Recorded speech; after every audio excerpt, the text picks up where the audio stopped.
adalah Jakarta Birdland, salah satu destinasi favorit keluarga saat mengunjungi kawasan wisata Taman Impian Jaya Ancol.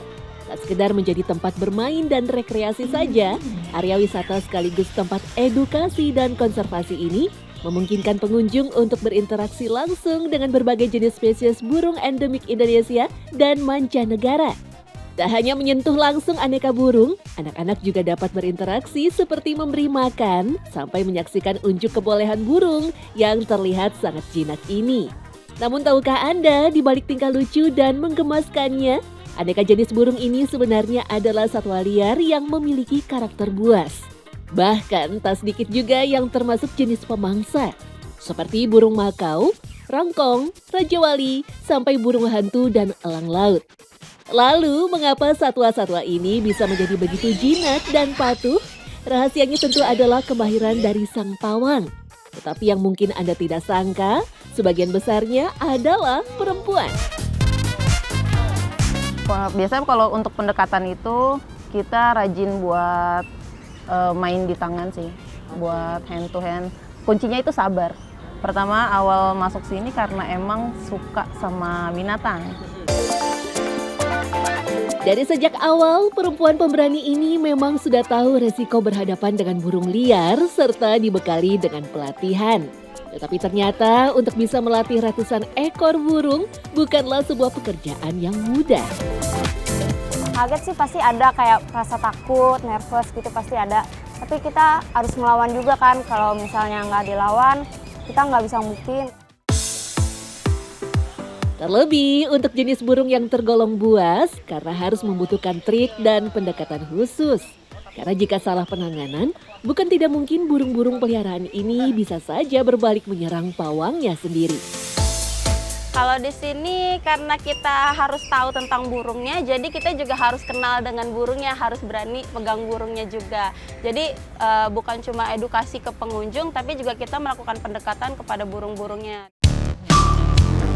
Lala yang masih berusia 20 tahun sekaligus menjadi perawat satwa termuda di Jakarta Birdland mengaku pernah mengalami sebuah insiden dengan burung makau. Burung yang bahkan tak melakukan serangan kepada dirinya bisa membuat dirinya terluka.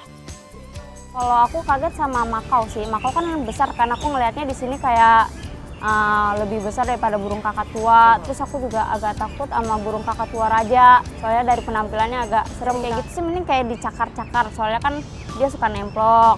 Kadang tuh nyengkramnya agak kuat, pasti ada baret-baret doang. Terus kalau digigit, kan biasa kayak manggil burung. Biasanya dia nempoknya ke sini nih. Kan biasanya kukunya kadang belum diasah, jadi tuh kadang suka agak tajam. Itu doang sih. Lala menyebut energi yang dikeluarkan oleh sang pawang ternyata bisa dirasakan oleh burung tersebut. Jatuh karena dihinggapi 2 ekor burung sekaligus, elang dan raja wali, Lala merasa burung tersebut berlaku tidak seperti biasanya. Kalau itu sih pas lagi show ya. Ya show kayak misalnya kan aku pertama kali buat ngeliat sama orang-orang gitu. Terus kayak masih nervous. Kadang kalau misalnya bawa burung juga kayak gemeteran gitu. Insiden dengan burung pemakan daging ini juga pernah dialami oleh rekan seprofesi Lala, yaitu Tarisa. Meski sudah setahun lebih menjadi pawang burung besar, perempuan 23 tahun ini pun tak luput dari serangan elang laut yang biasa dilatihnya. Karena kurang hati-hati, tangan Tarisa pun terkena sambaran cakar elang sampai berdarah. Kalau di burung elang biasanya karena nggak sengaja ngeluarin pakan, nyamber dia ke tangan. Biasanya ada yang di jari, di cakaran sebelah sini. Pertama berat, kemudian terus ukurannya, iya ukurannya besar. Kisah Mia pun lain lagi. Merasa aman sebagai pembawa acara, Mia tak menyangka jika burung makau yang pendiam, lengkap dengan bulu indah berwarna-warni ini, bisa tiba-tiba menggigit jari tangannya.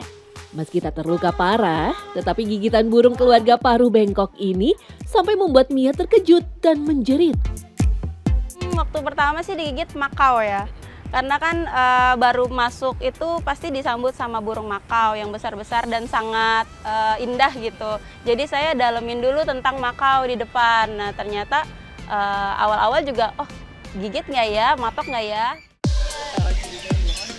Namun, meski insiden kerap terjadi antara burung dengan sang pawang, hal itu sebenarnya bukanlah bentuk serangan dari burung tersebut. Menurut Tio yang sudah 15 tahun menjadi pelatih satwa, hal itu sebenarnya sebuah ketidaksengajaan yang muncul karena naluri liar satwa tersebut. Oleh karena itulah, sang pawang perlu menjalin ikatan emosional dengan burung sehingga tahu kebiasaan burung tersebut. Kalau itu tergantung dari kitanya untuk pendekatan sama burungnya. Ya, semuanya sih pasti bisa.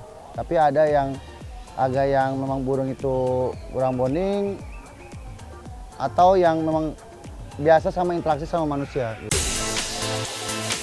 Lebih lanjut, Tio menyebut pada dasarnya semua burung yang akan dipelihara di area ini sebelumnya sudah menjalani serangkaian penanganan agar mudah beradaptasi dengan lingkungan baru.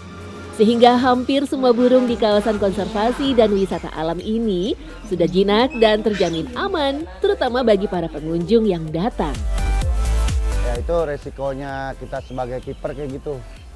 Jadi tetap cara handling itu memang cara yang nomor satu, kita pengalaman kita handling burung itu caranya benar-benar. Jadi jangan sampai mencurigai burung. Ya mungkin namanya kita manusia kadang-kadang hilaf, kadang-kadang salah gitu. Dengan gestur kita yang tiba-tiba mengagetkan mungkin jadi dia protek gitu. Itu sih suatu hal yang wajar, sebagai kiper pasti mengalami seperti itu gitu.